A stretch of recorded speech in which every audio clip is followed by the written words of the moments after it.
മനുജനായി ഭൂവിൽ അവതരിച്ചു, മഹിയിൽ ജീവൻ ബലി കഴിച്ചു. തിരുനിണവും ദിവ്യഭോജ്യവുമായി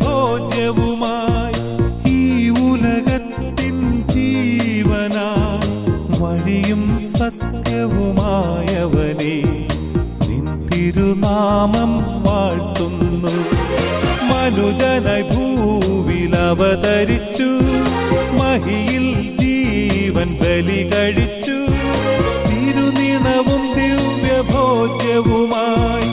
ഈ ഉലകത്തിൻ ജീവനായി വഴിയും സത്യവുമായവനെ നിൻ തിരുനാമം വാഴ്ത്തുന്നു. ഇസ്രായേലിൻ നാഥനായി